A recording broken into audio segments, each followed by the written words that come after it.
David Meyler, good morning to you. How are you? Good morning. Nathan was doing commentary on the North London derby, and was saying that. Well, Nathan, I'm going to let you ask the question. You were wondering how long Spurs players are going to be willing to tolerate the defensive nature of things, but if they're going to win the league, they're going to be pretty happy. Well, it was one of the most bizarre games I've seen all season, in that Tottenham are clearly a far superior team to Arsenal right now in every part of the pitch, and could have gone and won that game, you felt, 4 or 5-0 if they really went and attacked Arsenal. But they were 2-0 up at half-time from 2 chances, and they never came out of their half in the second half. And I'm just wondering, listen, results are going the way. Is there any sense when you're playing that type of system, even if it is winning football, that frustration kicks in at some stage for those Spurs players and that they stop listening to their manager? No, I wouldn't say so. Look, it all depends on results. At the end of the day, every Tottenham player, every Tottenham, coaching staff, every Tottenham fan are waking up this morning thinking we just beaten Arsenal 2-0. I was quite comfortable. Yeah, of course, they want to see their team go and dominate the game, create chance after chance, really get a dominant performance over Arsenal. But at the same time, Mourinho, if you look, I always kind of reflect on the documentary because it was kind of an insight into what it's about. And if you remember the West Ham game where they were comfortably dominating and then West Ham came back into the game, he's trying to get rid of that now where he says, we say switched on and we do not concede. It really is a throwback to if you look at his first season with Chelsea, with that team, the way they used to win games 1-0, 2-0. It will certainly, of course, look, Tottenham fans will want to see better football, but whilst the team are winning, do you know what I mean? You're not going to complain. It's the top of the table, so it's going in the right direction. Everyone talks of Liverpool, and Jurgen Klopp does, as these mentality monsters because of the pressing game. You look at that Tottenham performance yesterday, and it is a similar mentality, just in a totally different way. Incredible discipline. Is that all work on the training ground to ensure that the players are that rigid in their structure, that everybody knows their position all the time? And are you surprised how quickly he's been able to get them into that mentality, that they do seem fully bought in? It's taken time. From you look at when Mourinho has come in to he's probably been trying to implement that the whole time. And he's certainly seeing, the benefits of doing it now. It is fascinating because if you look at the way Spurs played under Pochettino, they were this open, expansive football. Now you see Harry Kane, back in and around his defensive area, tackling people, blocking people, even, defending corners or free kicks. He's the one heading the ball. It's just, he really has built, something special there. And certainly the way it's going, it is. If I were a Spurs fan, I would be excited because you look like you're finally getting that bit between your teeth where you're going to go and win some silverware. And they're just turning out results anytime they play one of the big sides where you kind of think, now they'll be, tested. They beat Man City, and then of course they beat Arsenal. Yes, they aren't in great form, but they're still going and grinding out these results. So it does look really positive for Spurs, and I would be excited if I were a Spurs fan. And they should be further clear at the top is the thing. You look at, Everton first day of the season, they were beaten and they were pretty poor that day. But Newcastle, they were absolutely robbed at the end when the penalty that Eric Dyer is judged to have given away. And West Ham, they're 3-0 up with 8-9 minutes left. There's literally never been a comeback like it in the Premier League. This is a Spurs side that actually could have stretched clear at the top.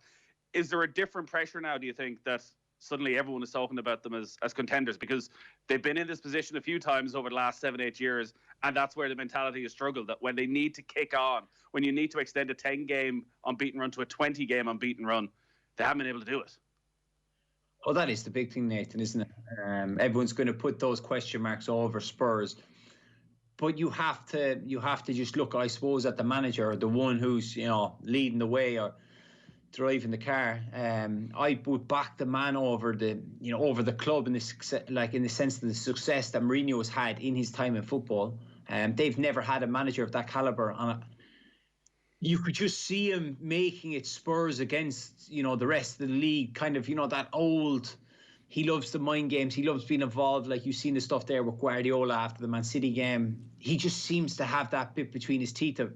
I remember when he first came to Chelsea, he was energetic, all this time, the special one, malarkey. He seems to be back to his best, Mourinho. So it'll be interesting to see how they continue on.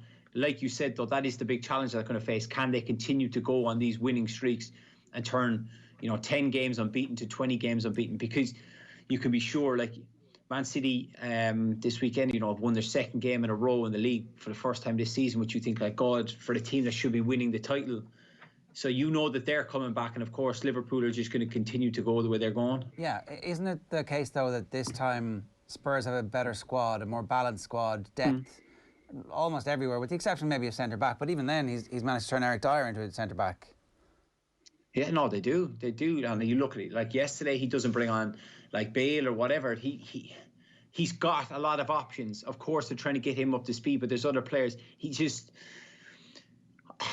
It's not like I'm a big Spurs fan or whatever, but I do like what he's building, in the sense of, like, you look at some of the midfield players he's got, like, Lascelles and whatever. They don't want to be, as Nathan alluded to earlier, they don't want to be closing down fellas for 90 minutes, staying tight and compact in your shape, not being broken down. They want to go and get on the ball, make something happen, play good, open possession-based football. But he's got them all buying into the system, and it's not just the 1 to 11. It's when the lads come on as the substitutes, they're all buying into it as well. It's truly remarkable what he is doing with this team. Mikel Arteta obviously came into Arsenal with a lot of expectation, having spent so much time working under Pep Guardiola, and watching Arsenal yesterday and how predictable they were. And this after Arteta spoke last week about the amount of crosses Arsenal were putting in games, and how this was a real positive thing, that if they keep doing this, goals will have to come. Yesterday, they 32 crosses from open play and 12 corner kicks. They ended up making Alderweireld and Dyer look like one of the greatest centre-half pairings in the world. They just won every single header, and they never tried to change it. What was he doing? I don't know. It's just, like, nobody knows what's going on in Arsenal. We don't know what the problem is. But they are crying out for a player like Mesut Ozil. I don't know what's going on behind the scenes. I don't know. Is it something between Arteta, or is it above Arteta? But I would love to see, and I guarantee you, Aubameyang, Lacazette would love to see Ozil in the team, because he is that type of player who can get on the half turn, who can pick a pass, who can see a pass, and then execute the pass itself. It's just, they just seem to, he's talking about crossing. When have we ever associated Arsenal as a crossing side? They've always played beautiful, attractive football. That's been the key to Arsenal. And just at the moment, they just look like they have no plan. It's almost the players are kind of going out waiting for something to happen, and then before they know it, they're 1-0 down or 2-0 down, and the game's passing them by, and it's over. Is this it for Arsenal and Arteta? Can this team, can he fix something in this team at the moment? He's going to have to, isn't he? That's the big challenge he has. Look at the start. I think it went well for them, and they ended up winning the FA Cup, and now they're kind of come unstuck now, and their results aren't going their way. But now this will be a test of his character as a manager, and we will see what Mikel Arteta is like. He's got to find a way. Like, their chance creation is low. Like we're talking, like Nathan's bringing up there, they're crossing the ball a lot. You don't put that with Arsenal. We're not used to seeing them that way. So he's got to find a way to get the best out of those players, because at the moment they're like Aubameyang, he's not scoring goals. He looks disinterested, in my opinion. So they need to do something and find a way, to get them back winning football matches. Let's move on to Liverpool, because Wolves had a slow enough start to the season, and then had got things back on track and looked like they were back to being the Wolves of last season, who were pushing hard for a European place. And then they just got ripped apart by Liverpool last night, where Liverpool picked their front three that we're used to seeing. Jota's on the bench, and it kind of feels like at the moment that Liverpool are at the level that they were at 18 months ago when they were streaking away with the league. It's just that the league is better this season. Yeah, it's interesting you say that Liverpool are probably, I don't think they're as good as they were 18 months ago or whatever. I don't think they're a million miles off it, mind.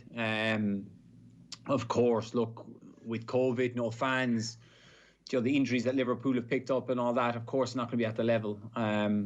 I still think, looking at the game last night and watching it, those, even that small minority of fans, that, the 2,000 that were in the ground, would have given those players a massive lift. And Wolves, we're kind of getting used to seeing what way, Wolves play, but I just felt Wolves conceded goals at the wrong times that kind of like, obviously Salah's first one is the mistake from Connor Cody, but Liverpool just get the goals at the right time, and it's just such a professional performance, like a kind of a performance of champions where they scored at the right times and they just nullified any threats or attacks. Of course, Quiveen had to make the odd save here and there, but they just scored at the right times, killed the game off, and then they just, they were in third gear. They were kind of almost in cruise control. Is Mo Salah the most underappreciated player in the Premier League, even within Liverpool? You talk to Liverpool supporters, so often it's, Bobby Firmino's the link man. He's the first name of the team sheet. He's the one who keeps it all together. Sadio Mane, the energy he brings, Liverpool couldn't survive without it. And there's this sense, because Salah sometimes gives the ball away, that, of the three of them, he's the one almost the club would be, maybe first in line if one of them was to go. Totally ignoring his insane goal-scoring record and just how bloody talented he is every time he plays. It's certainly the argument for good versus evil. Like, I'm watching the game last night, and it's funny that you asked me, because I'm just watching and I'm looking at Salah and I'm thinking, the ball gets played into him. He's a lovely touch. He's holding someone off. He links up the play well. He goes again, and eventually we get somewhere where Liverpool creating a goal-scoring opportunity. Then there's times that the ball goes into him. You're thinking, like, just get hold of it, and then he tries to twist and turn and beat a man, and he loses the ball, and you're just thinking, like, just keep hold of the ball. You end up getting so frustrated. Like, even there was a certain instance that jumps to my mind, was laid on Liverpool 4-0 up, and Salah's got the ball on the edge of the box. He comes in onto his left, and he can slide Jota in, or he can pass it across to someone else. But he chooses to shoot, and it's a bit like, he is so selfish.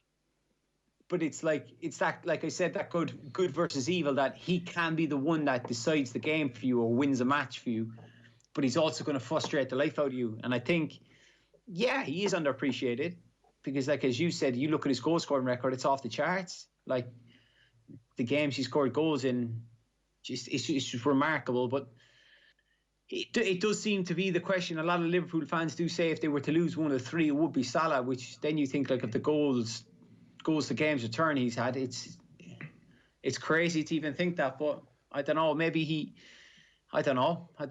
It's remarkable, because he's the one who scores all the big goals all the time. I know Sadio scores a lot as well, but it's always Salah.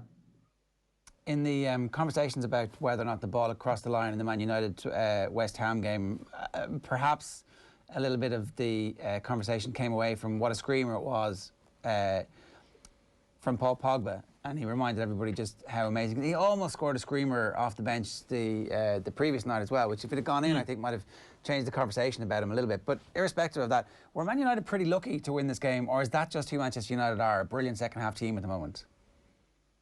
It's just, as much as United fans are kicking off about Ali and, it's not great, it's not doing well, they're still turning out results. Like, I watched the game, West Ham first half battered them. It was kind of one of them, you almost, if you were a Manchester United player, you'd get in the change room and the manager would go, look, lads, that was awful. It can't get much, can't get any worse. Let's lift it, like. And they did. They came out second half, and then, look, where the ball was gone out for a throw-in or not, I'd probably say give the benefit of the doubt to, Manchester United. I wouldn't say, of course, any West Ham fan will be moaning, but it's so hard to see and just move on. And then, obviously, the ball, Bruno pulls the ball back to Pogba, and you think, like, he's got to be 27, 28 yards out, and it's just what's a finish? And that's the most frustrating thing. We could sit here and argue about Pogba all day. The boy is exceptionally talented. It's just something's not right upstairs. And if he sorts that out, then he can be the best midfielder in the world, bar none. I don't think anyone, of course, you would say De Bruyne, are they the exact same type midfielder? But no. But if Pogba really sorts himself out, then he can be exceptional, and we've just seen glimpses of it in games, whereas you need to see it for 90 minutes consistently. In terms of whether or not Solskjaer is the architect of everything that's happening, or is he an onlooker? How much credit does he get for what's going on at the moment? Well, he's the manager. You have to give him the credit, don't you? It's not as if the lads are going out there and doing it themselves. He's the one driving them on, so you have to give him credit. When do players, I don't think, like, he's lost the players, that the players are doing it for themselves, and they're not doing it for him. I definitely think he's the one giving the instructions, giving the orders, and they seem to be responding to him. Yes, not be at all every game, but certainly, the other day at half-time, he's obviously had a few words to say. They've come out and, they've gone on, they've won the game comfortably, and he made changes at the right times, bringing on Rashford and Bruno at half-time. And then, of course, he brings, Matt on later on, who are then all involved in, the goals. So you've got to give him credit where it's deserved. Yeah, fair enough. David, good stuff this morning. Thanks a million for joining us. Cheers. Cheers.